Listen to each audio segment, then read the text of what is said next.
22 अप्रैल 2025 का दिन, जब कश्मीर की खूबसूरत वादियों में बसे पहलगाम की बैसरन घास के मैदान, जिसे लोग मिनी स्विट्जरलैंड कहते हैं, ने एक ऐसी त्रासदी देखी जिसने पूरे देश को झकझोर कर रख दिया।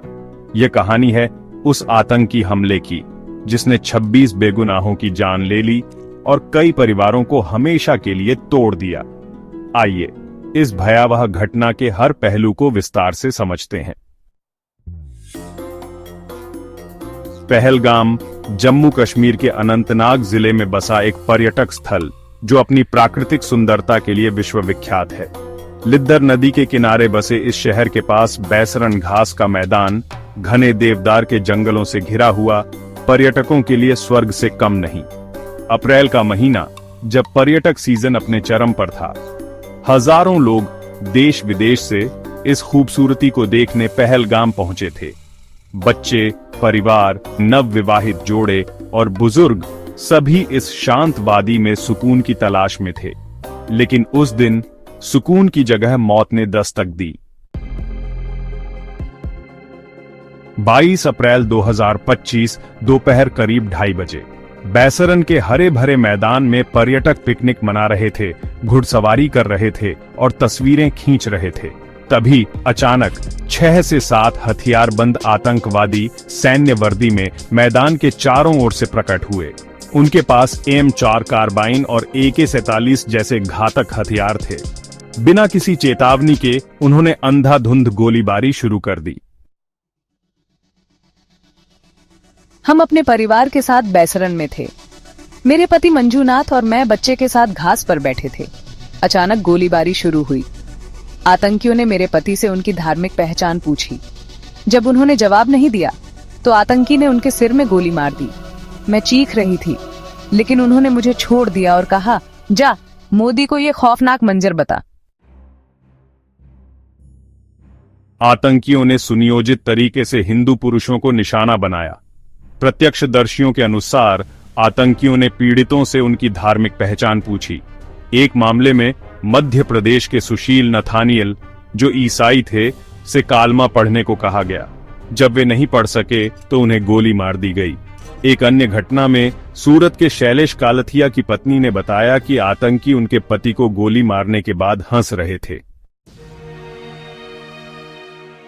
25 से 30 मिनट तक चली इस गोलीबारी में 26 लोग मारे गए, जिनमें 23 भारतीय, 1 कश्मीरी और 2 विदेशी नेपाल और संयुक्त अरब अमीरात से शामिल थे।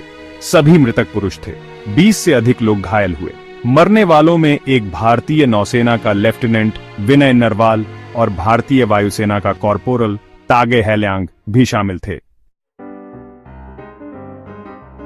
इस हमले की जिम्मेदारी रेजिस्टेंस फ्रंट TRF ने ली, जो पाकिस्तान समर्थित आतंकी संगठन लश्कर-ए-तैयबा का एक सहयोगी संगठन है। जांच एजेंसियों के अनुसार हमले में 6 से 7 आतंकी शामिल थे, जिनमें 2 स्थानीय कश्मीरी, आदिल गुरी, अनंतनाग और अहसन, पुलवामा, और 3 पाकिस्तानी आतंकी शामिल थे। जम्मू कश्मीर पुलिस ने 3 संदिग्धों के स्केच जारी किए और एक पुरानी तस्वीर भी बरामद की, जिसमें 4 आतंकी दिखाई दिए। यह हमला सुनियोजित था। बैसरन को इसलिए चुना गया क्योंकि यह सड़क मार्ग से जुड़ा नहीं है और इसे केवल पैदल या घोड़े से पहुंचा जा सकता है। सुरक्षा व्यवस्था कमजोर थी, जिसका आतंकियों ने फायदा उठाया। उनका मकसद हिंदू तीर्थयात्रियों, खासकर अमरनाथ यात्रियों में डर पैदा करना था, क्योंकि पहलगाम अमरनाथ यात्रा का एक प्रमुख रास्ता है। हमले के बाद बैसरन में अफरा तफरी मच गई। बच्चे चीख रहे थे, लोग अपने प्रियजनों को बचाने के लिए दौड़ रहे थे। संकरे रास्तों के कारण आपातकालीन सेवाओं को पहुंचने में देरी हुई। स्थानीय लोगों ने घायलों को अपनी गाड़ियों और खच्चरों पर लादकर अस्पताल पहुंचाया। एक खच्चर वाले सैयद आदिल हुसैन शाह ने कई लोगों की जान बचाई, लेकिन इस दौरान वह खुद शहीद हो गए। गुरुद्वारों ने पर्यटकों के लिए अपने दरवाजे खोल दिए और सिख समुदाय ने खाने पीने की व्यवस्था की। 2 गंभीर रूप से घायल लोगों को अनंतनाग के जिला अस्पताल ले जाया गया, जबकि अन्य को सैन्य अस्पतालों में हेलीकॉप्टर से भेजा गया। हमले की खबर मिलते ही भारतीय सेना, सीआरपीएफ और जम्मू कश्मीर पुलिस ने संयुक्त तलाशी अभियान शुरू किया। 5 किलोमीटर के दायरे में तलाशी ली गई और विशेष कमांडो, स्निफर डॉग्स और हेलीकॉप्टरों का इस्तेमाल किया गया। राष्ट्रीय जांच एजेंसी एनआईए ने चश्मदीदों से पूछताछ शुरू की।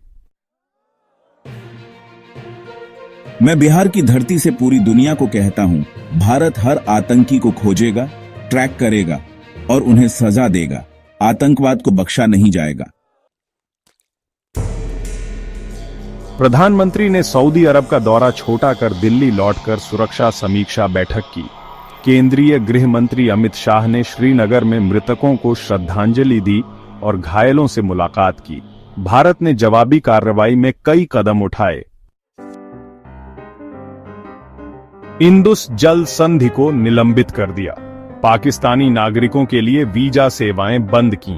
अटारी सीमा चौकी को बंद किया।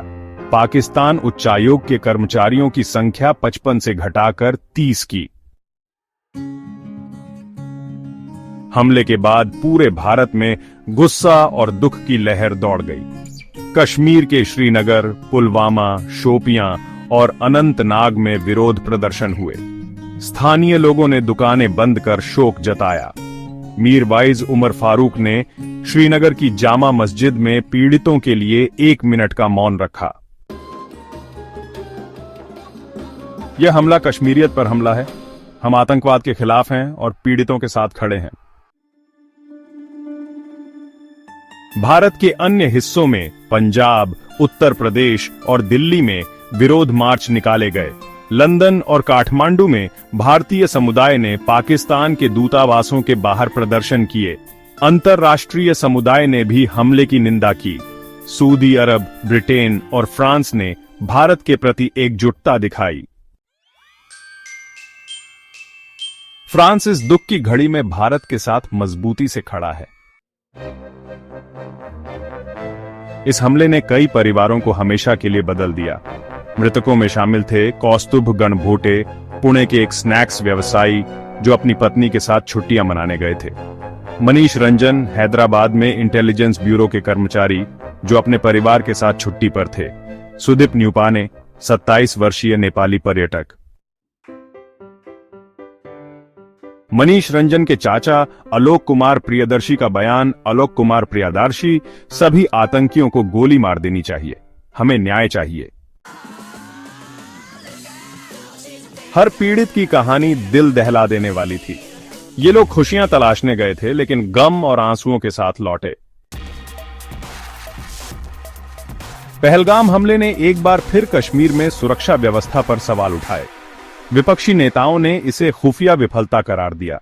शिवसेना, यूबीटी ने कहा कि आर्टिकल 370 हटाने के बावजूद हिंसा नहीं रुकी। पाकिस्तान पहले हमले को नकारता है, फिर कहता है कि यह भारत ने खुद किया। उनकी बातों पर भरोसा करना मुश्किल है। पहलगाम अब एक भूतिया शहर बन गया है। 90% होटल खाली हो चुके हैं और पर्यटक डर के मारे वापस लौट रहे हैं। स्थानीय लोग, जिनकी आजीविका पर्यटन पर निर्भर है, भविष्य को लेकर चिंतित हैं। पर्यटन हमारी रोटी है। हम चाहते हैं कि लोग बिना डर के कश्मीर आएं। पहलगाम आतंकी हमला केवल एक घटना नहीं, बल्कि भारत की आत्मा पर हमला था। यह हमें याद दिलाता है कि आतंकवाद के खिलाफ लड़ाई अभी खत्म नहीं हुई है। पीड़ितों को श्रद्धांजलि देते हुए हमें एकजुट होकर यह संकल्प लेना होगा कि हम आतंकवाद को कभी जीतने नहीं देंगे।